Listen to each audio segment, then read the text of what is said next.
안녕하세요. 행정학 강의하고 있는 김재준입니다. 자, 지난 주말에 올해 가장 중요한 시험 중 하나인 지방직 9급 시험이 끝이 났죠. 제가 행정학 시험 끝나고 나서 해설 촬영하기 전에 이제 제가 카페 등을 통해서 이 행정학에 대해서 제 여론을 좀 살펴봤어요. 보니까 행정학이 너무 어려웠다.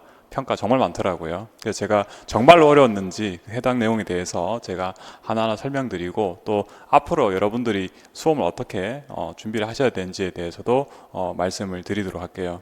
일단 행정학 올해 출제되었던 거 좀 분석을 좀 해보니까 출제 영역이 일관성이 좀 없죠. 지방직 9급 시험이었는데 사실은 올해 어려웠던 것들은 정책이나 그다음에 조직 파트에서 출제가 좀 어려웠던 게 나왔고요. 또 특히 정책은 출제 문항 자체도 또 특히 많이 좀 집중이 되어 있죠. 제가 제 커리큘럼을 기준으로 해서 조금 어려웠던 거, 정답을 바로 정확하게 고르지 못했을 법한 문제들을 좀 가져왔고요.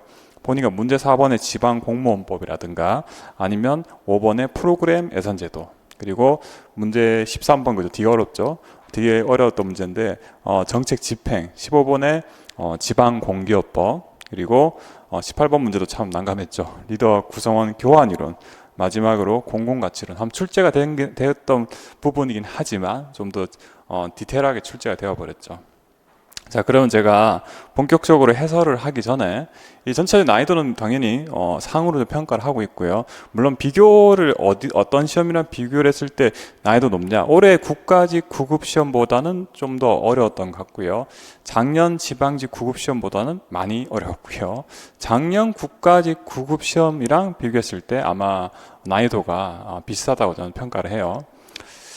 자, 그러면 이제 제가 해설을 하기 전에 이제 대체 이렇게 출제가 어렵게 나오면 앞으로 행정학을 어떻게 준비해야 할까요? 아마 제가 작년에 국가직 9급 시험 끝나고도 사실 비슷한 얘기를 한번 말씀을 드린 적이 있어요. 그래서 그 내용과 크게 다르진 않을 텐데 결론부터 일단 말씀을 드리면, 그래도 기출 문제를 학습을 하시는 게 정답일 수밖에 없어요. 제가 이번에는 이제 표를 하나 그래서 좀 설명을 드릴 건데, 9급 시험의 행정학은 사실 행정학 개론이라고 되어 있긴 해요.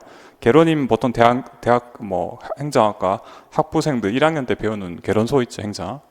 그 정도가 실제로는 행정학 개론의 출제 범위가 되는데, 매우 안타깝게도 우리가 준비하시는 행정학 9급 시험은 출제 범위가 행정학 개론을 많이 벗어나고, 그리고 여기 제가 행정학 위에 좀 더 세부 전공 과목인 인사행정, 지방자치, 재무, 조직, 정책, 세부적으로 나눌 수가 있는데, 이 분야에서도 출제를 많이 하고 있고요. 그리고 이런 학문적인 거에 포함되지 않는 우리나라 관련 그 행정학 관련 법률들도 참 많아요. 이게 법률 항목만 하더라도 제가 카운팅을 좀 해보니까 50개가 넘더라고요. 그리고 특히 이제 지방자치법이나 국가재정법 같이 법률 조항이 굉장히 많은 것들도 있잖아요. 지방자치법 예를 들면은 200조가 넘잖아요. 다 우리가 다 가져가기 참 어려워요. 자, 그러면은 실제로 만약에 행정학 개론만 여러분들이 공부하시잖아요. 그러면은 특히 올해 지방 9구에서는 행정학 개론 범위가 아니라 정책학이나 조직 이런 데서 많이 출제됐고요. 법률은 아예 별도로 출제가 되었던 내용들이 많았어요. 행정학 개론에도 제가 구체적으로 어떤 정서적에도 출제한지 말씀을 드리면, 제가 해설할 때 항상 언급드리는 게 새행정학 3.0이라는 책이 있어요. 어차피 여기 출제를 하는 내용이니까. 그리고 유민봉 교수님의 한국행정학이라는 책도 있어요.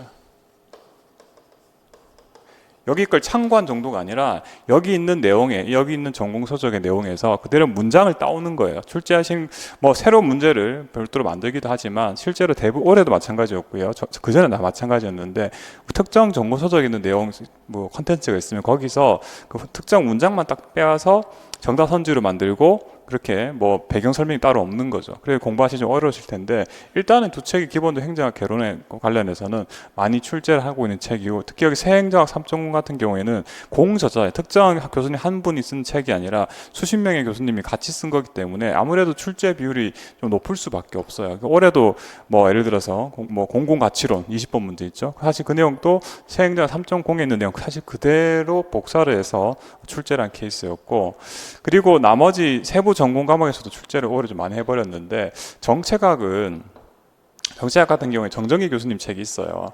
서울대 행정대학원에. 그래서 거기 정책학 원론이라는 책의 내용이 올해 뭐 사바테어 내용도 어렵다고 지금 제가 본인 글을 읽던데 그 내용에서 그냥 그대로 출제를 한 거예요. 정치학 파트가 있고 그 인사행정도 마찬가지고 인사행정도 새 인사행정론이라는 책이 있고요.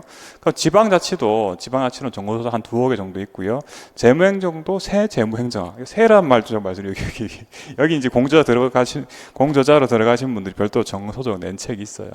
그래서 아마 올해 국가직 9급에서도 재무 좀 어렵게 나왔죠. 그 부분도 마찬가지. 이 책에서 그대로 조금 앞뒤 빼버리고 이제 문제로 만들어 출제를 했고요. 조직론 같은 경우에도 예를 들어서 뭐 서울대 행정대학원의 오석헌 교수님 책에서 많이 출제를 한 편이에요. 자, 그러면 출제되는 내용 대략 아시겠죠? 전공 문제는 이 정도 개론서가 한 2개 정도 있고 전공 서적이 뭐 대략적으로 각 전공별로 한 2개 정도 있단 말이에요. 그럼 여러분들이 그러면 내가 굉장히 행정학을 고득점을 받으시기 위해서 여기 있는 걸 다 공부하시면 되겠어요? 이거 실패하시는 거예요. 왜냐면은 행정학 개론서 두 권만 하더라도 페이지 얘도 한 600페이지 넘어갈 거고 얘도 한 뭐 600페이지 내가 될 거예요. 근데 각 전공별로 세부 전공별로 뭐 전공 서적 2권씩 있는데 그 2권씩만 하더라도 정말 책이 많잖아요. 여기서 끝이 아니라 우리나라 행정학 관련 우리나라 법률이 출제된 범위를 제가 찾아보니까 50개가 넘어요. 50개가.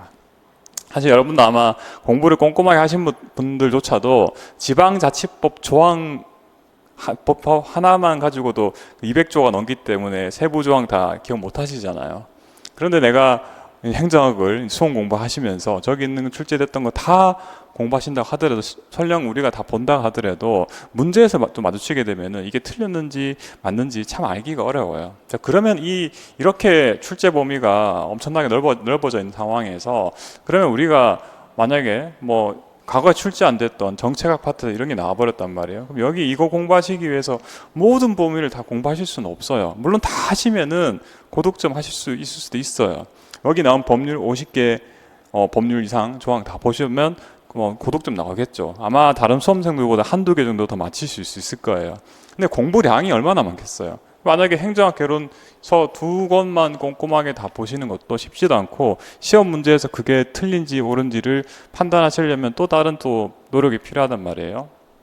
자, 그래서 대부분 다른 강사분도 다 마찬가지 정답이 그렇게 결론이 나오는 게 결국 어떻게 되냐, 이렇게 실제로 행정학 개론이라는 과목이라 하더라도 행정학 개론만 이 강의를 들으시면 반드시 떨어질 수밖에 없어요. 결국은 우리가 과거의 기출 문제를 보고 판단할 수밖에 없단 말이에요. 그래서 작년에 지방직 9급이 쉬웠다라고 평가를 받고 있잖아요. 그때 작년에도 왜 쉬웠다 평가받냐면 그 지방직 9급 시험에서는 그래도 과거 출제됐던 문제에서 대부분 나왔으니까. 근데 여러분들 합격하시는 분들은 대부분 다 공부를 열심히 하시는 분들이기 때문에 기출 문제에서 많이 내잖아요. 거의 다 90점, 못해도 90점, 보통 95점 이상씩은 다 받게 되거든요, 결국은.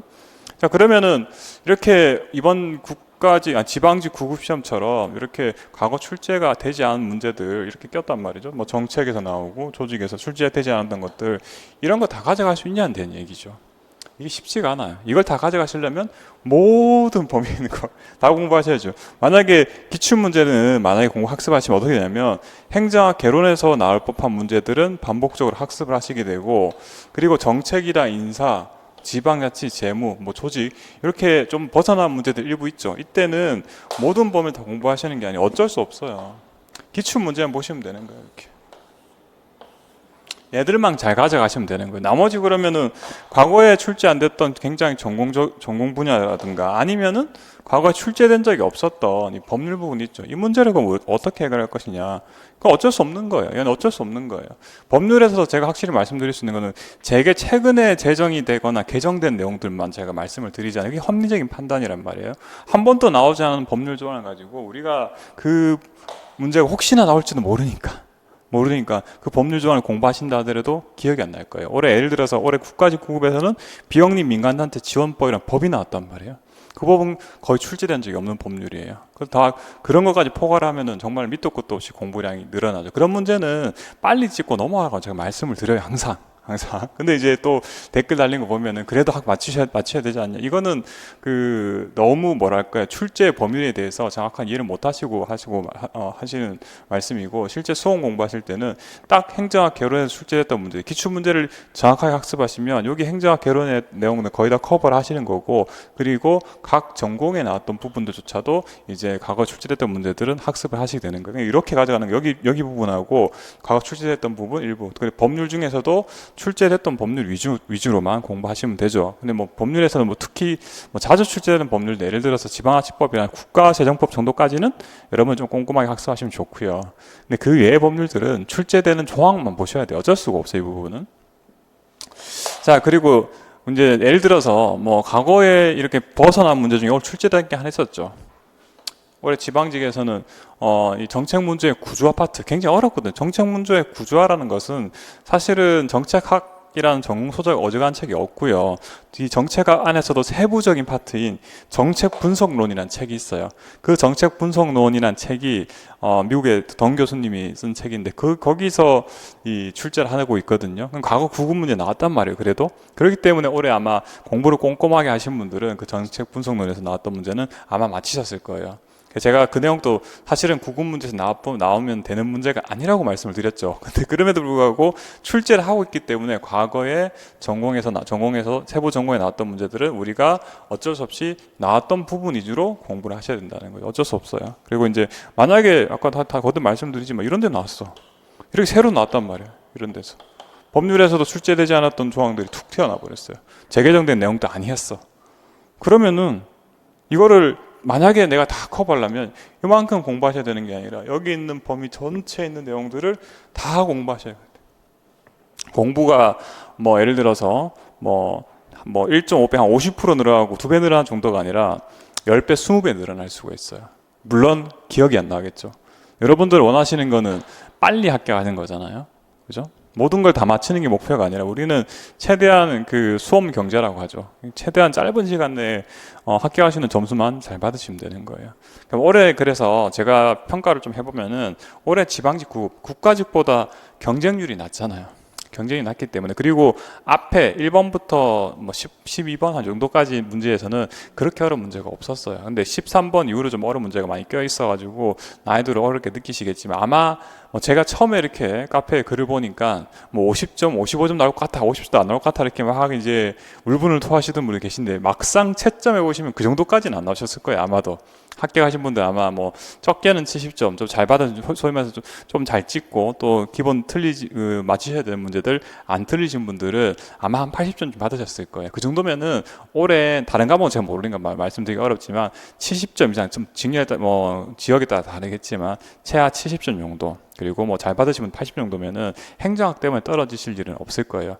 근데 여러분들이 함정에 빠지시면 안 되는 게 작년에는 제가 지방직 구급 치고 나 역시나 강사분들에 대한 뭐 칭찬, 감사의 글이 엄청나게 많던데 올해는 역시 똑같아요. 작년 국가의 구급 때처럼 강사분들에 대한 비판 엄청나게 많더라고요.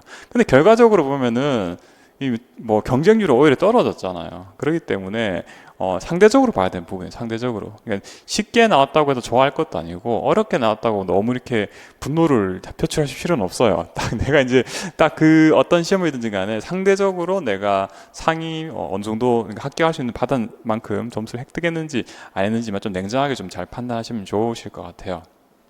좀 서로 좀 길었는데 어쨌든 결국은 우리가 기출 문제를 반복하는 게 어쩔 수 없어요. 근데 뭐 이런 말씀 하시더라고요. 행정학 이제 이렇게 내서 될 문제냐. 뭐 사실 이게 이번만 나온 얘기가 아니라고 말씀드렸죠. 뭐 작년에 국가직 구급 때도 사실 유사한 이야기가 있었고요. 그리고 이제 응시인은 적다 보니까 7급에 대해서는 별 언급이 없는데 7급 문제는 더한 것들도 사실은 좀 있어요. 7급이라고 뭐 행정학 개론 뭐 행정학이라고 돼 있지만 그래도 전공 과목을 출제하면 안 되잖아요. 7급인데 7급 같은 경우에도 굉장히 지엽적인 게 많이 나오기 때문에 우리가 그건 어쩔 수 없이 좀 받아들이셔야 돼요. 대신 그래서 그럼 현실적으로 여러분들의 전략은 어떤 거냐면 기출 문제를 일단은 잘 이렇게 학습을 좀 하시고요. 그 다음에 두 번째는 어떤 거냐면 마인드. 여러분들이 마인드를 좀 잘 가지셔야 돼요. 어떤 마인드냐? 반드시 뭐 90점 정도. 여러분 대부분 수험생들 제가 느끼기만 어떠냐면 한 90점, 95점쯤 되면 합격하는 것을 약간 목표치로 잡고 계시더라고요. 근데 제가 아까도 말씀드렸지만 우리는 상대평가로 평가하잖아요. 그렇기 때문에 시험 자체가 합격은 할 수 있지만 시험 자체가 어려울 수 있다는 것을 항상 염두에 두셔야 돼요. 그러니까 올해 같은 경우에는 뭐 행정학 70점, 75점 정도를 목표치로 공부를 하셔야겠죠. 그럼 평소에 어떤 마인드를 가지고 있어야 되냐면, 시험은 90점, 95점 정도가 합격이 아니라 난이도에 따라서 어렵게 나오면은 한 70점 정도도 실제로 합격하는 점수가 될 수 있다는 것을 항상 좀 마음을 가지고 있으면은 훨씬 좀 더 잘 대응을 하실 수가 있어요. 그래서 저도 이제 이거 할 때마다, 이런 거 나올 때마다, 이런 문제가 불거질 때마다 항상 예시를 드리니까, 저도 여러분들처럼 수험 생활을 겪었잖아요. 제가 공채 공부를 할 때 예전에 1차 시험 PSAT 시험 합격 컷이 60점대밖에 안 됐어요. 65점, 뭐 60점 초반 나온 적도 쳤는데, 그때라고 해서 뭐 수험생들이 공부를 안 한 건 아니었어요. 그럼에도 불구하고 컷이 60점대가 나왔다는 것은 그 시험 자체가 아예 시간 제한도 엄청나게 압박이 심한 상황이었고, 문제 자체도 말도 안 되는 문제 너무 많았어요.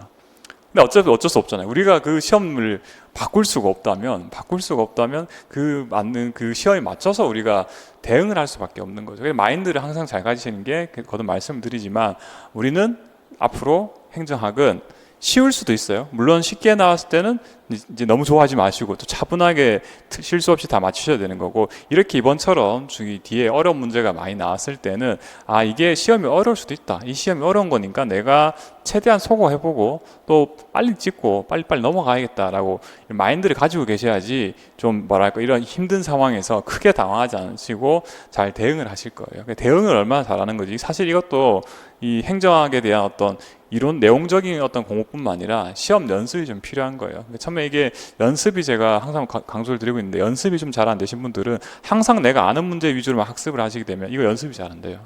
그냥 내가 항상 풀던 문제들, 예를 들어서 내가 항상 들었던 내용들, 이런 것들은 칠 때마다 90점, 95점 나온단 말이에요. 근데 갑자기 내가 모르는 게 막 껴버리니까 평소에 실력대로 때려면 한 80점 혹은 75점만 돼도 되는데 75점 그 이하로 나와버리는 큰 문제가 발생하는 거죠. 예를 들어서 올해 뭐 제가 아까 말씀드린 것처럼 한 70점에서 80점 사이 정도가 나올 것 같다는 말씀드렸는데, 예를 들어 60점, 50점 나오신 분들은 이 내용적인 걸 공부가 부족하신 게 아니라 시험 운영에 대한 것들이 좀 부족하신 거예요. 근데 어쩔 수 없는 거예요. 그래서 이 마인드를 잘 관리하시고, 이런 어려운 시험에 대해서도 내가 어떻게 앞으로 잘 대응을 할지 연습을 좀 잘하시는 계기가 되었으면 좋겠어요. 그럼 이제 제가 문제 위주로 해서 간단하게 좀 해설을 드려볼게요. 첫 번째 문제는 기분이 좋으셨죠? 애덤스의 공정성 이론에 대한 설명을 옳지 않은 건데, 애덤스의 공정성 이론은 동기부여 이론 중에서 과정 이론에 속하고요. 그리고 내가 결국 나하고 나의 투입 대비 산출의 비율하고 나의 중고인, 비교 인물이죠. 중고인물의 투입 대비 산출의 비율이 다르다. 그냥 불공정한 거죠. 내가 과소 보상을 받든 과대 보상을 받든 결국은 같아지는 방향으로 동기 유발이 된다가 애덤스 공정성 이론 혹은 형평성 이론의 핵심이잖아요. 자, 그러면 첫 번째 전제예요. 투입과 산출의 비율을 중고인과 비교해서 공정성 지각하는 거 맞죠? 중고인물 중요하고요. 두 번째, 불공정성을 느낄 때는 자신의 지각을 의도적으로 왜곡하기도 한다. 만약에 이렇게 불공정할 때는 여러 가지 전략이 있어요. 대응 전략도 다 아시겠지만, 대응 전략 중에서 자신의 지각을 의도적으로 왜곡하기도 하죠. 예를 들어서 상대방이 나보다 더 열심히 일했을 거라고 생각을 바꾼다, 뭐 이런 거 있었잖아요. 세 번째, 노력과 기술은 투입, 여기 분모고요. 보수와 인정은 산출, 이거 맞죠? 분자에 들어오죠. 네 번째가 틀렸죠. 중고인과 비교해서 과소보상자는 불공정하다고 생각하고, 과세보상자는 우리 상식이 안 맞다고 제가 강의 때 기본 강의 때 항상 말씀드리는데, 내가 과대보상 받고 있어. 내가 중고인과 비교해서 투입 대비 산출 비율이 더 높단 말이에요. 그러면은 내가 잘했기 때문에 그냥 동기 유발이 안 되는 게 아니라, 역시 불공정하니까 공정한 방향으로 동기가 유발된다고 제가 설명을 드렸었죠. 정답은 4번이고요. 근데 사실 우리의 상식과는 사실 맞지가 않죠. 그래서 우리가 이렇게 되죠. 애덤스는 이런 불공정한 상황에서 전략적 대응으로 6가지를 언급을 하고 있어요. 첫 번째를 보시면 일에 대한 투입 변동. 그러니까 내가 예를 들어서 과소 보상 받는 상황인데 내가 투입 대비 산출이 적단 말이에요. 그러면은 이 전체 밸런스를 맞추려면은 투입을 줄이면 되는 거죠. 투입을 줄이면. 두 번째, 보상의 변동을 요구. 산출을 늘려달라고 요구할 수도 있겠죠. 그러면 과소보상 상황이에요. 과소보상 상황에서 밸런스가 맞아지겠죠. 세 번째, 열받았어. 현장 이탈. 사직. 네 번째, 이 중고인물이 적절하지가 않은 것 같아. 이 중고인물 자체를 바꿀 수도 있고요. 아까 이제 현재 나왔던 심리적 왜곡. 중고인물이 나보다 더 많은 일을 했을 거라고 생각을 바꿀 수도 있다는 거죠. 마지막으로 얘는 가능한지 모르겠어요. 중고인물에 대한 투입 또 산출 요구. 예를 들어서 내가 과소보상 받고 있는 상황에서 내 동기가 이 일을 열심히 안 하는 것 같은데도 불구하고 이 보상을 많이 받는단 말이에요. 그러면 내 동기한테 야, 너 일 좀 열심히 해. 뭐 이런 식으로 한다는 거죠. 그래서 이렇게 정리하시면 되고요. 두 번째 문제는 정말 답이 쉽게 나오죠. 공공선택 이론에 대한 거죠. 기본적인 가정이었고요. 인간은 이기적이고 합리적인 경쟁으로 보고 있고요. 맞죠? 두 번째, 비시장적 의사결정을 했을 때 뭐 정치학이나 행정학 여기 영역이에요. 그래서 비시장적 의사결정을 경제학적 관점에서 연구를 하고요. 그래서 뭐 티브의 반로한 투표나 이런 것들이 해당하죠. 뷰캐넌, 털럭, 오스트롬 등 다 이름 들어보셨던 학자들이 되고요. 네 번째, 경제 주체의 집단적 선택 행위가 아니죠. 개인적 선택이기 때문에 방법론적 개인주의 입장이다. 뭐 이거 다 워낙 출제가 많이 했던 포인트니까 정답은 쉽게 고르셨을 테고요.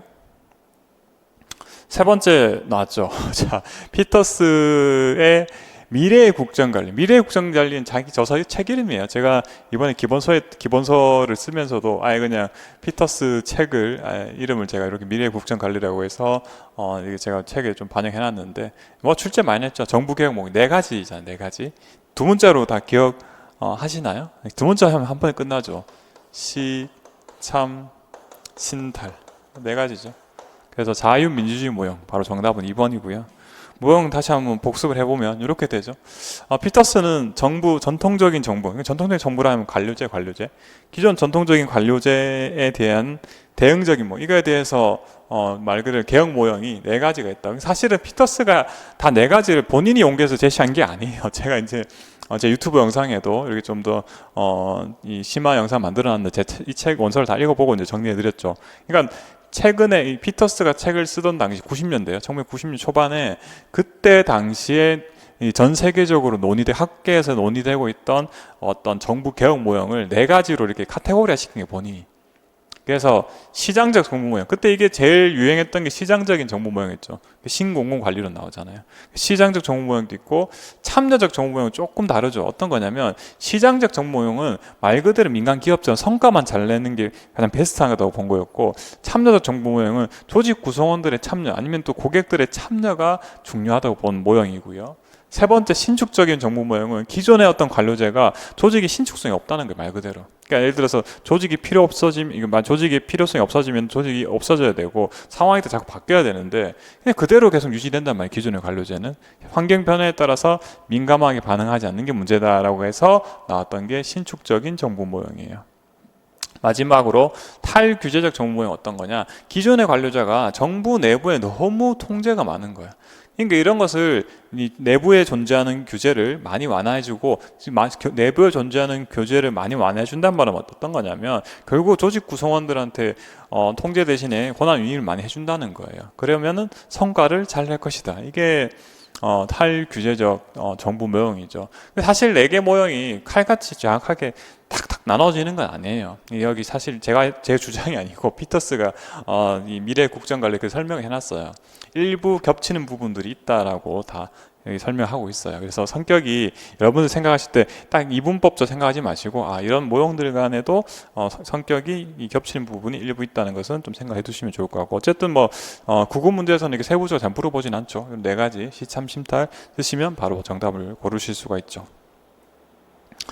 네 번째 문제가 저는 이제 좀 헷갈릴 수 있다고 제가 적었고요. 왜냐하면 제 강의 저는 어쩔 수 없이 이제 제 커리큘럼 위주로 좀 말씀을 드리는 거예요.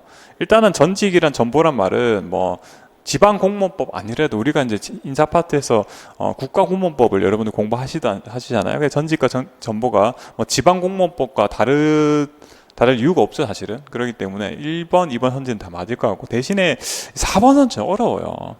이게 이게 맞는 이 선지라는 것 자체를 확인하려면 사실은 지방공무원법 내용을 꼭 아셔야 될 수밖에 없죠. 정답은 3번인데 3번은 국가공무원법에서 나온 강임하고 지방공무원법 강임 조항이 사실은 정이 같아요. 왜냐하면은 애초에 지방공무원법을 만들 때 국가공무원법을 베이스를 해서 좀 만들거든요. 그래서 사실은 정의가 다른 경우는 거의 없어요. 그래서 제가 지방공무법에 나오는 강임의 정의를 보니까 같은 직렬 내에서 하위 직급으로 임명하거나 하위 직급이 없어 다른 직렬의 하위 직급으로 임명한 것을 말한다라고 강임을 정의해놨죠. 그래서 여기 나왔죠. 다른 직렬의 하위 직급으로는 이동할 수 없다라는 표현이기 때문에 사실 정의상 맞지가 않죠. 그래서 사실 정답은 3번이고 이 문제는 아마 1번, 2번 선지는 쉽게 소거를 하셨을 것 같고 3번, 4번 중에서 아마 고민을 하셨을 것 같아요. 왜냐하면 강임이 앞에 이제 우리가 인사파트에서 출제될 때는 강임 개념을 얘는 징계가 아니다. 강등하고 비교해서 항상 출제를 했었지 이 강임 자체가 뭐 다른 직렬 이런 표현 가지고는 잘 보신 적 없으시죠. 사실 정의 조항이 있기 때문에 어쨌든 정답은 3번이고요. 그래서 이제 여러분들이 공부하시면서 이제 문제풀이 하시면서 아마 4번 문제에서 1번, 2번 선지는 소거하셨고요. 4번 문제에서 여러분들은 정상적으로 공부하셨으면 확률이 2분 1이죠. 맞히실 확률이 그냥 둘 중에 그냥 찍었다가 가자 하는 거예요. 5번째 문제도 조금 만만치 않게 했는데 개인적으로 5번째 문제는 그래도 뭐랄까요 유추가 좀 가능했을 것 같아요. 일단은 왜냐 1번 선지는 꼼꼼하게 공부하시는 기준이에요. 프로그램 예산 제도에 대한 설명을 옳지 않은 것이었는데 일단 우리나라 중앙정부는 2007년부터 도입했다. 요거는 과거에 출제됐던 내용이고요. 두 번째요. 예산 전 과정을 프로그램을 중심으로 구조한다. 성과를 강조하고 있다. 얘는 이제 여러분들 프로그램 예산 제도의 이 개념만 좀 아셨으면 고를 수 있을 거고 대신에 3번 선지 좀 이상한 거 아셨을 거예요. 왜냐하면은 프로그램 예산 제도 설명할 때 이제 세부 업무나 단가 이런 말은 프로그램 예산 제도 내용에 못 보셨죠? 없어요. 이런 말 없어. 그렇기 때문에 상향식이라는지 하향식인지 잘 모르시더라도 애초에 이 키워드가 좀 맞지가 않아요. 단가 이런 것은 세부 업무나 단가 이런 것들은 사실은 뭐 그 품목별 예산제도나 아니면은 성과주 예산제도 뭐 단위 원가 이런 표현 나왔잖아요. 그래서 이런 거기 때문에 사실 이것만 보셔도 사실은 이게 좀 이상한 거 아셨을 것 같고 설령 모르셨다고 가정하더라도 둘 중에 고를 수는 있어야 돼요. 일반에게 특별하게 기금을 포괄적으로 표시되어 총체적이면 합리적이죠. 총체적 재정 배분을 파악이 가능하다는데 맞는 표현이에요. 그러니까 정부의 프로그램을 정부 개별 부처가 아니라 개별 부처 넘어서서 이 관련된 사업들 다 모아서 프로그램을 시작한 거잖아요. 근데 이거를 중에서 만약에 이게 둘 중에 고르셨으면 역시나 5번 문제도 확률 2분 1이죠. 자, 그래서 저는 제 생각엔 그래도 3번 정도 고를 수 있을 것 같긴 하고, 뭘 헷갈렸으면 3번이나 4번 중에 고르셨으면 그래도 공부를 좀 잘 하신 거예요. 그래서 프로그램이 어떤 거냐. 제가 이제 기본서에 이렇게 적어놨죠. 우리나라는 프로그램 예산제 도입했다고 돼 있으면서 실제 예시를 제가 넣어놨죠. 국토교통부 제가 사업 예산서인데 예산서 보시면 우리나라 프로그램 여기죠. 항이랑 세항, 세상 요 단계가 우리나라 예산 그 체계에서 프로그램별 분류에 해당이 해요. 그래서 제일 이 중심이 되는 게 이거란 거죠. 결국 얘가 중심이 된다는 거죠.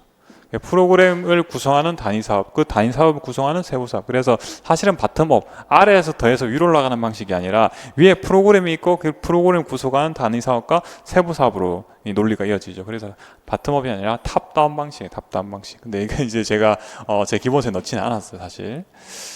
자, 그렇게 해서 5번까지 말씀을 드렸고요. 6번 문제는 쉬운 문제가 나왔죠. 사회적 형평성이라는 개념이 나왔어요. 그래서 제가 다른 선지보다는 3번 선지가 쉽죠. 수직적 형평성. 그러니까 다른 건 다르게, 같은 건 같게가 우리 이 형평성의 기본적인 개념이잖아요. 수직적인 것은 다른 건 다르게. 그래서 동등한 여건에 있지 않은 사람을 동등한 게 아니라 다르게 취급하는 거죠.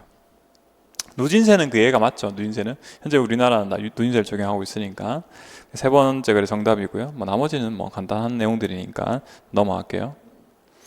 그다음 7번째 문제는 정책 분석 기법인데 정책 문제 구조화 또 나오고 뒤에 나오겠지만 이 정책 분석 기법도 좀 직관적으로 알기 어려운 이게 정답으로 나왔죠. 근데 아마 다른 문제풀이 강의 들으신 분들은 이 내용을 좀 아시긴 아실 거예요. 그래서 관련 사건이 일어났느냐 일어나지 않느냐, 관련 사건이죠. 관련 사건이 일어났느냐 일어나지 않느냐에 따라서 미래에 어떤 사건이 일어날 확률에 대해서 식견 있는 판단 있거나 식견 단어 때문에 정책 대파 아닌가라고 곤란하죠. 이게 중요한 건 뭐냐면 관련 사건이 일어났는지에 따라 그 다음 사건의 어떤 이 확률이 바뀌는 게 핵심이죠. 교차 영향 분석이죠. 제가 과거에 이제 여기 교차 영향 분석이 과거 다른 기출문제 선제 출제된 적이 있어서 실제 교차 영향 분석한 거 이렇게 표로 가져왔어요. 이거 제가 문제 풀이할 때 쓰던 표인데 이거예요.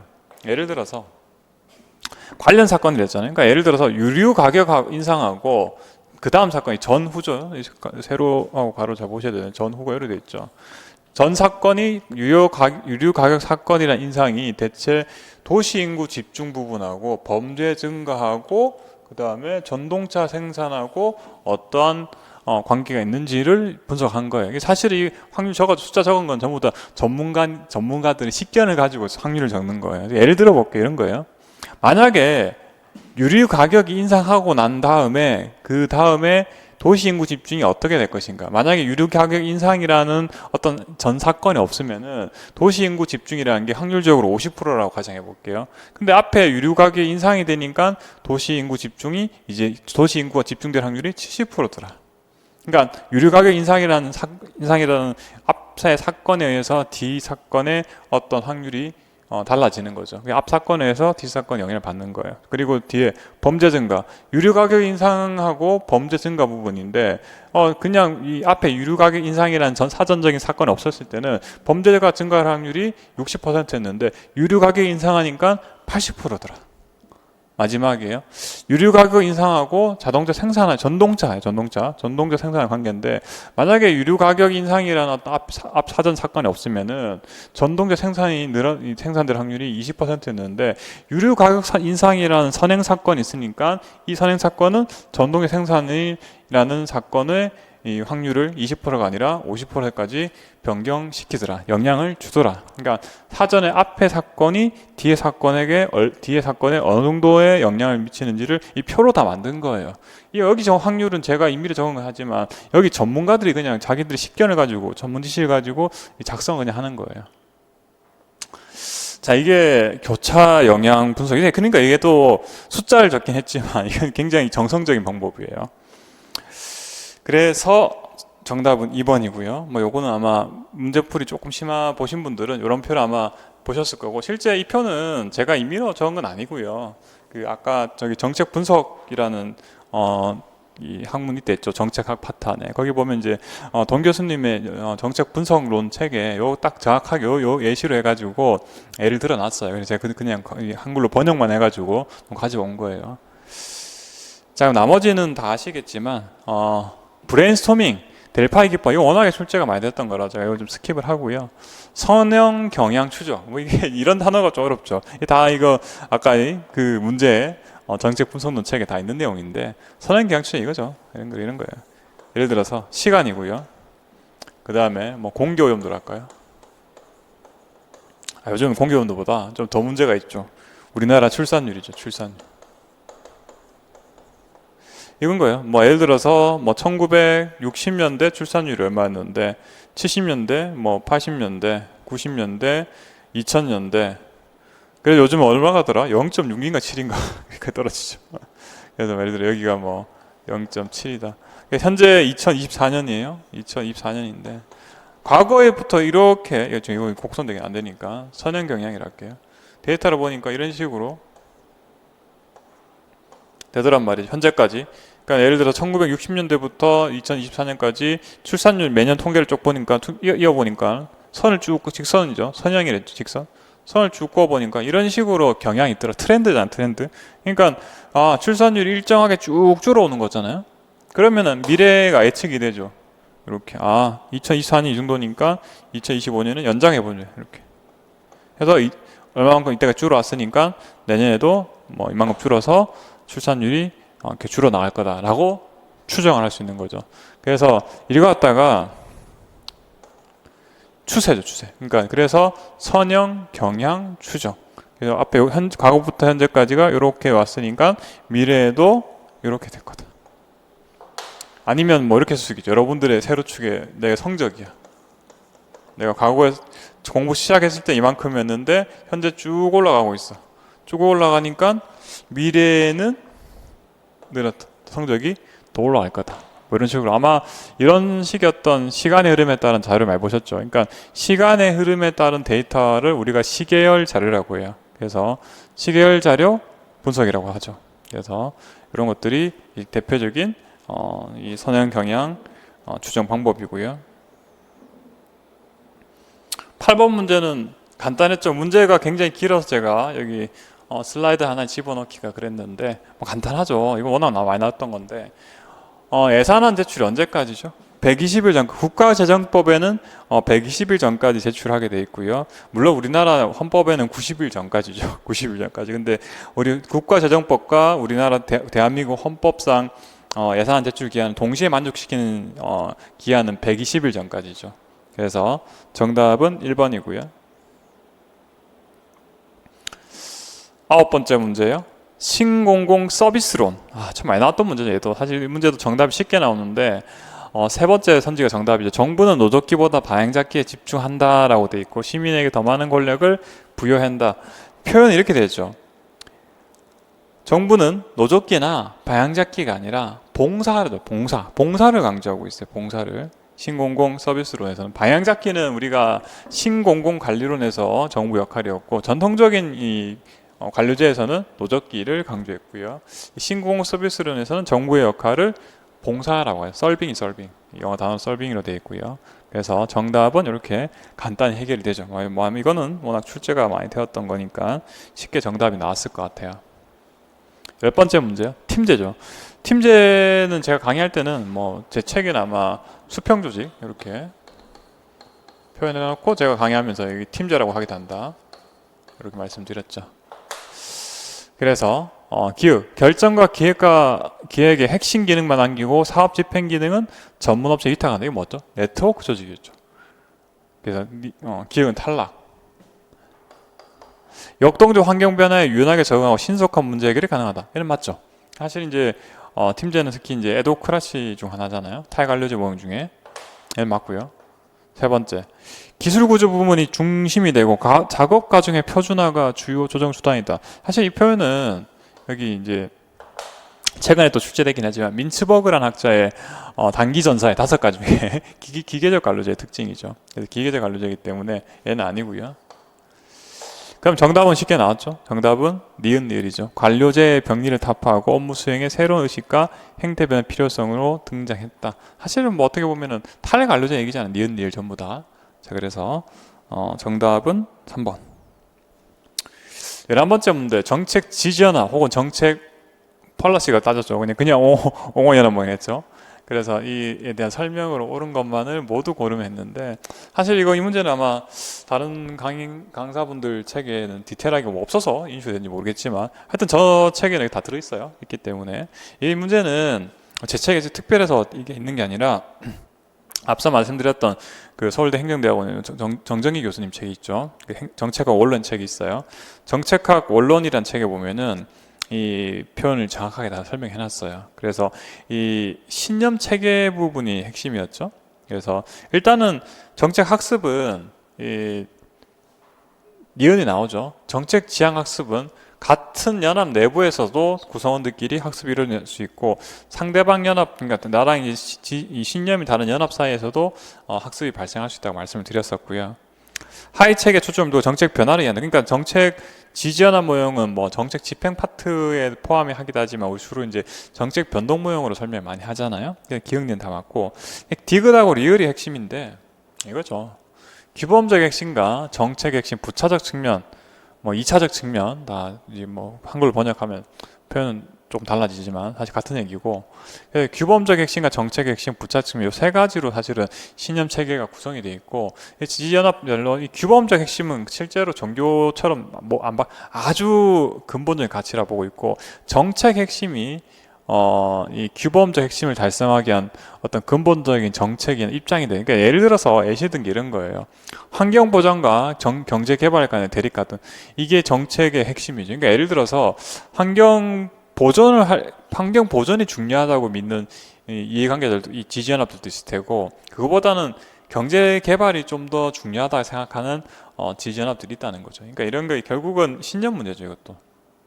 이게 정책의 핵심이에요. 그러니까 정부의 정책이라는 것은 환경 보전 쪽으로 가야 된다. 혹은 이 경제 개발 쪽으로 가야 된다. 이게 이 정책 핵심의 핵심적인 부분이고 나머지 가장 마이너한 이 신년 체계가 행정 규칙의 예산 배분 등 정책 핵심을 집행하기 위해 필요한 도구로 가장 쉽게 변하는 게 이런 부채적인 측면이라고 보고 있어요. 그럼 결국은 위에 보시면은 결국 위치가 바뀌어 있죠. 디귿은 정책 핵심이 아니고 부차적인 측면 혹은 2차적인 측면에 대한 설명이고요. 리을 신년 체계 구조에서 규범적 핵심이 아니고 이 뭐랄까 신년 체계 구조에서 규범적 핵심 신념은 관심 있는 특정 정책이라 했죠. 특정 정책 내용이 아니죠. 그 신년 그 규범적 핵심은 이건 정책 핵심에 대한 내용물이죠. 뒤쪽에는 2차 측면은 맞는 내용이에요. 2차 측면은 가장 쉽게 변하니까. 그래서 틀린 부분은 규범적 핵심이 아니라 정책 핵심이 바른 표현이죠. 그래서 이거는 뭐 제가 강의 때 말씀드렸던 내용이라서 12번째 문제는 다행히 공직자윤리법이 쉽게 나왔죠. 혹시나 이제 제가 최근 유튜브 영상에 이해충돌 방지법 다 읽어드렸는데 또 뭐 이렇게 해봐야 또 문제는 또 과거 출제됐던 문제 위주로 나왔죠. 사실은 뭐 공직자윤리법이랑 가장 비교가 많이 되는 법이 뭐 국가공무원법이라든가 아니면은 뭐 부패방지법 이런 것들이 가장 비교를 많이 하고 있잖아요. 그래서 제가 구분 기준을 제가 강의에 이렇게 말씀드렸죠. 국가공무원법은 약간 당위적인 게 많아요. 당위적인 거. 마땅히 따라야 되는 거. 당위적 내용이 많아요. 공무원이라면. 공직자윤리법은 법은 윤리법에 적혀 있는데 사실은 부패 행위를 사전에 예방하는 게 좀 많아요. 부패 방지법 있죠, 근데. 부패 방지법은 주로 사후적인 게 많아요. 사후적인 거. 예를 들어서 실제로 부패 행위가 일어난 이후에 어떻게 대응하는지를 담고 있죠. 그래서 취지가 맞아요. 그래서 재산 등록이나 이해 충돌 방지는 전부 다 공무원들이 부패 행위가 일어나지 않도록 예방하는 내용들이죠. 그래서 기억 니은이고 디귿 리을 내용은 종교 중립 의무나 품위 유지 의무는 국가공무원법 내용이죠. 당위적인 내용이죠. 자, 정답은 1번이고요. 13번 문제 나왔죠. 이거 어렵죠, 이거. 저도 보면서 이거 또 정체가 언론에서 있는 내용인데 반미터 반호른이라는 학자가 최근에 구급에서 하향식 정책 집행을 대표하는 학자로 그냥 이름만 소개된 적이 최근 있었어요. 근데 그 사람들의 연구까지 이번에 물어봤죠. 이거 어려워요. 그래서 정답은 4번이긴 한데 일단은 일단은 출제가 됐으니까 뭐 좀 정답을 접근한다는 생각으로 좀 말씀을 드려보면 일단 리스트키의 일선 관료제 내용하고는 전혀 포함이 안 돼 있고요. 사바티아 마즈메니안 집행과정 연구도 포함이 안 돼 있죠. 아까는 무슨 사바티아 마즈메니안 내용이 나려면은 이 정책 그 결정자 관점에서 정책 집행이 성공적으로 되기 위한 5가지 요건이었나요?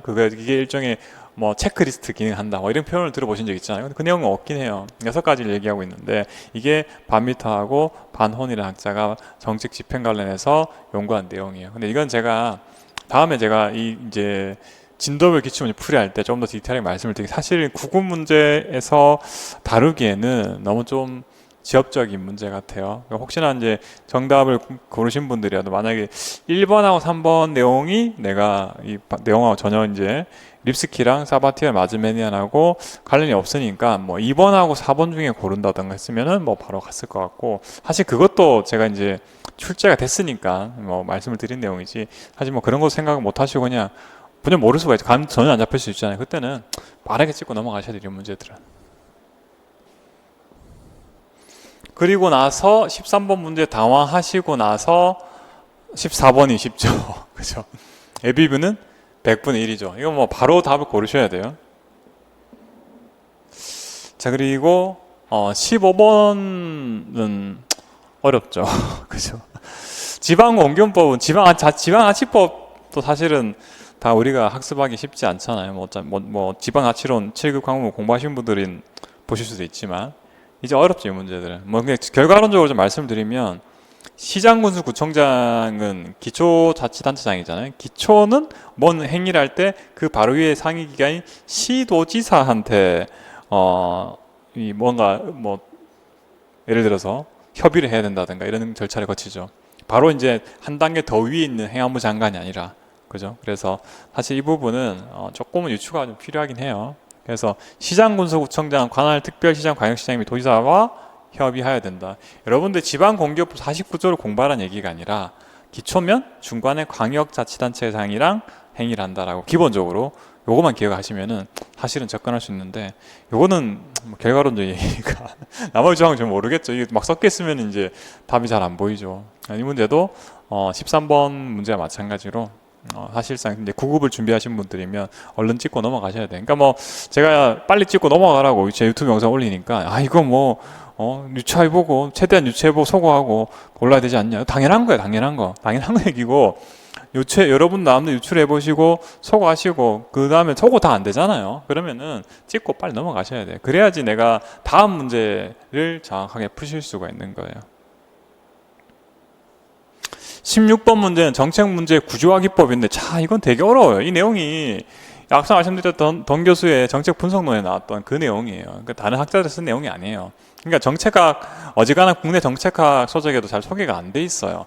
아예 던 교수 책을 봐야지만이 해당 내용을 정확히 알 수 있고, 일단 정답을 말씀드리면 가정 분석이랑 계층 분석 위치가 바뀌었어요. 근데 이 문제가 아마 여러분들 암기만 단순하게 하셨던 분들 이 문제 푸시기가 어려웠을 거예요. 분명히 헷갈리거든요. 이게 개념을 잘 단순 암기가 되면 어려운 부분인데, 이해를 좀 하고 계셨던 분들이면 이 가정 분석이랑 계층 분석 위치가 바뀐 걸 조금 쉽게 접근하셨을 거예요. 근데 뭐 과거에 구급 문제 좀 출제된 적이 있죠. 그렇기 때문에 아마 공부를 좀 꼼꼼하게 이해를 잘 하고 계신 분이면 그래도 이 문제 조금 어렵긴 하지만 정답은 제가 고를라내셨을 것 같아요. 뭐 구조화기법 워낙에 좀 심도 있는 내용이라서 제가 유튜브 영상을 따로 만들어 놨거든요. 제가 이제 9급 공부 마무리 어떻게 할까요? 하신 분들은 항상 얘기 드렸어요. 법령 바뀐 거 공부하시고요. 그리고 제 카페가 네이버 카페 김재준 행정학이 있어요. 거기 킬러 문항이라는 그 카테고리가 있어요. 거기 보시면은 최근에 올려놨어요. 이거 많이 오래된 게 아니니까 거기 보시면은 여러분들이 조금 이해하시기 어려웠던 것도 있죠. 기출문제 중에. 거기 제가 아예 심도 있게 실제 정보소적 파일 띄워놓고 그림까지 다 그려가면서 디테일하게 설명을 해놨어요. 근데 이게 뭐 제가 한두 문장으로 뭐 이게 이거예요 했을 때 여러분 전혀 이해가 안 되실 거예요. 제가 뭐 꽤나 시간을 들여가지고 디테일 설명해놨으니까 혹시 내가 이제 뭐 기출문제 풀이 보시면서 잘 이해가 안 되신 분들은 여기 해당 영상 그 카페 들어가셔가지고 정확하게 좀 보시는 게 좋을 것 같아요. 제가 뭐 이 해설 영상에서 만들어드린 만큼 양이 짧지가 않아요. 그 다음 17번 문제인데, 얘도 정답은 몰라지죠, 그래도. 근데 만만치 않은 게, 이 정책평가 방법은 사실, 직무평가 방법은 과거에 최근에도 구급문제 출제 많이 했던 거예요. 그죠? 분류법이랑 서열법, 점수법, 요소비교법. 근데 출제 포인트가 과거에는 단순하게 키워드로만 이렇게 출제를 하다 보니까, 뭐 분류법, 맞죠? 등급기준표 찾으시면 되고요. 그리고 분류법과 서열법은 비계량적 방법이니까, 이건 다 맞아요. 두 번 서열법, 비계량적 방법 맞아. 그리고 이 순서만 정하는 거니까 직무의 수가 적은 소규모 조급에 적합하다. 맞죠? 이건 맞는 내용이 사실 약간 이게 유추가 필요하긴 하지만 서열법이 말 그대로 순서만 세우는 거기 때문에 너무 이 직무가 많아버리면 줄 세기가 어렵잖아요. 여기까지 아마 소화하셨을 것 같고, 그 요소비교법 기준 직무를 했거든요. 오케이. 그런데 이게 어렵죠. 얘는 소거를 하시고 조금 유출하셔갖고 뭔가 이 답이 얘는 명확하게 선지가 맞는 내용이니까 3번 선지가 조금 이상하다는 걸 가지고 사실은 정답을 고르실 수밖에 없어요. 뭐 조금 심도 있는 내용이 나왔는데, 점수법은 직무와 관련된 평가 요소를 선정하고 각 요소별로 중요도를 부여하는 과정에서 계량화까지 맞죠. 요소비교법과 점수법은 계량적 평가 맞잖아요. 뒤에가 틀렸거든요. 명확하고 객관적인 이론적 증명이 가능하다라고 했는데 소거를 하시고 고르신 분들이 좀 많으셨을 것 같긴 해요. 근데 이게 조금 뭔가 상큼한 맛은 아니죠, 저게. 말끔한 맛은 아니죠. 뭔가 좀 찝찝하시면서 이게 답을 고르셨을 것 같은데, 사실 제가 점수법 예시 기본서에 있는 내용인데 점수법 이런 거예요. 그래서 평가해야 될 직무가 기술이 어떻고 제가 노력이 어떻고 책임성이 어떻고라고 했는데, 이거 애초에 이 평가하는 직무에 기술과 노력과 책임성 가중치를 똑같이 줬죠. 가중치를 다르게 줄 수도 있고요. 그 다음에 이 점수를 내가 3점이 될지 4점이 될지 이건 굉장히 계량적인 기법이라고는 하지만 이게 얘가 이 기술적인 부분이 해당하는 직무의 기술적인 직무가 부분이 4점이 될지 3점이 될지 이거는 과학적으로 명확하지가 않아요, 사실. 그냥 이 직무 평가는 담당 그 전문가가 임의로 고르는 거예요, 전문성 가지고. 그래서 사실은 정답은 3번이 되고요. 좀 어려워요. 근데 이것도 쉽지 않죠.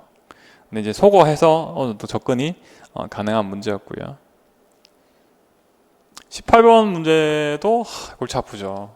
리더 구성원 간의 교환 이론이란 말 좀 생소하셨죠. 근데 사실 아마 네이버 같은 데 검색해 보시면 아셨을 거예요. 굉장히 많이 언급되는 내용이라는 거. 그러니까 과거에 이제 행정학 시험에서는 이 리더와 구성원 간의 교환 이론에 대해서 많이 언급이 안 되다가 이번에 나와버렸죠. 결론은 이 이론의 핵심은 소위 말해서 내 집단과 외 집단을 구분하는 건데, 리더가 모든 구성원들을 동일하게 대우해 주는 게 아니라 내 집단 구성원들한테는 잘 대해주고 외 집단한테는 그렇지 않고, 이게 이 이론의 핵심이 되는 거거든요. 그래서 공헌도가 높거나 능력이 있거나 리더와 부하관계 욕구가 맞는 등 동질성이 있는 집단이 내 집단인데, 리더는 내 집단에 속하는 부하직원들한테는 굉장히 호의적인 거죠. 외 집단은 그냥 최소한의 관심만 두고 있고 그냥 관리 감독하는 거예요. 권위적으로 관리 감독만 하는 집단을 외 집단이라고 하죠. 사실 우리가 상식적으로 생각해봐 좀 그런 내용이 있죠. 리더가 모든 구성원들한테 똑같은 대우를 해주는 게 아니라 나의 어떤 성과를 잘 내줄 내 집단 구성원들한테는 좀 더 잘해주고, 그렇지 못한 외 집단한테는 그렇지 않고 이런 식으로 된다는 거죠. 그게 핵심이기 때문에 결국은 기억하고 니은이 맞는 내용이고, 딕은 틀렸겠죠. 리더가 모든 구성을 차별 없이 대우한다가 아니잖아요. 내 집단하고 외 집단하고 차별 대우하는 거죠. 네, 그래서 정답은 1번인데 사실 이 내용도 만만치 않아서 기출문제에 거의 없기 때문에 이 문제 정답 고르시기가 어려웠던 문제라고 평가를 하고 있어요. 그래서 이것도 사실 답변을 사실 알면은 여러분도 쉽게 접근할 수 있지만 처음 문제고 도저히 유추도 안 돼. 그럼 빨리 찍고 넘어가셔야 돼요. 19번 문제는 정답을 고르셨을 것 같아요. 그러니까 공부를 좀 꼼꼼하게 하셨던 분 기준으로 정답을 고르셨을 것 같은데, 라셀 정책학의 발달 역사를 물어보는 거죠. 50년대 처음으로 정책 지향이라는 논문이 라셀이 발표를 했죠. 근데 이때 유행은 하지 않았죠. 실제로는 이때 처음 발표만 된 거고, 두 번째, 라셀은 1971년 정책학 소개에서 이제 이 정책의 소개라는 건 제가 기본성이 없을 거고, 대신에 정책의 특징으로 했을 때 맥락 지향성, 이론 지향성이 아니라 문제 지향성이죠. 연학 학문 지향은 다 맞는 내용이에요. 그래서 이번 선지가 틀려서 정답이고요. 나머지는 다 맞는 내용이니까 보시면 되고, 아마 4번 선지 이런 건 다 아시는 내용이고, 80년대는 정책 형성 집행 평가 변동 등 다양한 분야 확대돼 80년대인가 이렇게 물음표죠. 근데 아마 여기 명확하 틀렸기 때문에 여러분들이 답을 고르셨을 거고, 3번 선지는 여러분들이 잘 모르셨을 수도 있어요. 근데 2번 선지가 명확히 틀린 포인트가 있기 때문에 이걸 보고 답을 고르셔야 되고, 1, 4번 선지는 일단은 소거를 하셨어야 돼요. 그래서 보면 정책의 특징, 문제 지향성, 맥락성, 범학문성, 그리고 규범적 접근과 실질적 접근을 융합한 처방적 접근, 이 네 가지가 이렇게 핵심적인 키워드가 되는 거죠. 이걸 가지고 하나만 딱 틀리게 내다 보니까 사실 문제 정답 고르시기가 썩 녹록진 않았을 것 같아요. 왜냐, 앞에도 어려운 문제가 막 껴 있었잖아요. 자, 마지막 부분인데 이것도 좀 곤란했죠. 우리가 문제 보시면서 무어랑 보즈만이라는 학자가 나왔고요. 그나마 우리가 완전하게 생소하지 않으셨던 거는 최근에 출제가 됐어요. 무어의 공공가치 창출론 하면서 이제 출제가 됐잖아요. 자, 그런데 이제 그거를 좀 더 디테일하게 또 물어봤어요. 사실 이 문제를 나온 이유는 아주 저는 알고 있는 게, 아까도 말씀드렸지만 새행자와 삼천곡이라는 책에 이 내용이 한 두세 페이지 정도로 소개가 돼 있어요. 근데 이거 사실 이 무어라는 학자랑 보즈만 학자는 각자 본인들만의 그 저서가 있어요. 그 저서 내용을 그 새행전 3.0에서 간략하게 요약만 해놨어요. 근데 그 내용만 본다고 해서 사실 이해가 하기 참 힘든 부분이에요. 그래서 좀 이게 이 문제는 제가 나중에 유튜브 영상으로 별도로 제가 또 하나 만들어서 설명드리도록 할게요. 제가 정원 소적은 번역서 잘 없더라고요. 제가 원서를 다 구매를 해놨는데 나중에 정리를 좀 해가지고 따로 좀 올려드릴 테고, 틀린 포인트는 이거였어요. 뭐 얘기랑 보즈만 얘기가 위치가 바뀐 거예요. 그러니까 밑에 얘기가 뭐라는 학자가 얘기했던 거고, 위에 얘기가 이제 보즈만이라는 학자가 했던 얘기고, 대신에 여러분들께 말씀드릴 수 있는 거는 여기 리을 있죠. 리을 선지 정도는 이렇게 골라내실 수가 있어야 돼요. 제 기본서에 있는 내용 그대로 있었을 거예요. 그래서 리을은 골라낼 수 있어야 되고, 리을하면 이제 기역 리을 아니면 이제 디귿 리을이잖아요. 그죠? 쉽지 않죠. 그래서 공공가치론 간단하게 말씀드리면 이런 거죠. 결국은 신공공관리론이 원흉이야. 항상 이제 정부 개혁을 얘기할 때 신공공관리는 항상 나오잖아요. 시장지향적 정부 개혁으로서. 근데 그게 나오고 나서 이제 문제가 있으니 워낙 유행을 하지만 나름의 문제가 있으니까 그에 대한 대안들이 이유는 쭉 나오잖아요. 그중 하나가 이제 공공가치론도 되는 거고, 위에 내용을 좀 간단히 보면은 신공공관리론이 이야기한 공공성 약화를 극복하기 위해서 등장했고요. 그래서 공공가치론 주요 특징 시민과 이해관계자들의 관여를 강조하고 있어요. 그러니까 사실은 신공공관리론은 시민이나 이해관계자 관여 별로 관심 없죠. 주로 이제 어쨌든 간에 성과만 잘 내면 돼. 시민은 고객이라고만 간주하고 있죠. 자, 그래서 이렇게 공공가치론까지만 간단하게 말씀을 드렸고, 제가 20문제 해설을 말씀드렸는데 마지막으로 좀 정리 좀 드리면, 그럼 우리가 대체 이런 정도 시험에서 실제 여러분들이 어느 정도 접근을 하시는 게 현실적인 대안이냐라고 했을 때, 일단 4번하고 5번 문제는 좀 잘 헷갈리신다 하더라도 그냥 우리가 좀 보수적으로 잡았을 때 둘 중 하나로 고를 수는 있잖아요. 4, 5번 문제는. 4, 5번 문제는 이거 확률이 찍어서 맞출 확률이 2분의 1이에요. 그리고 쭉 넘어가서요. 13번 문제는 이거 답 안 나오죠. 얘는 이제 단순하게 찍었을 때 사지선다니까 4분의 1이고요. 14번 맞춰야 되고, 15번 이거 어렵죠. 15번 문제. 얘도 4분의 1밖에 안 될 것 같아요. 16번은 공부하신 분들이 맞히셨을 것 같고, 17번 또 소거가 가능했을 것 같아요. 18번은 답 안 나오죠. 얘는 답 안 나오죠. 뭐 내용 모르면 그냥 찍는 거죠. 19번은 정답 꼼꼼하게 하신 분들 고르셨을 것 같고, 20번 또 뭐 여기 이런 거 조금 전략적 삼각형, 사실 뭐 저기 새행자 3.0에 있는데 좀 이해하시기 어려운 부분일 거예요. 둘 중 하나, 얘는 고르셔야 되니까 여기 나오죠. 20번.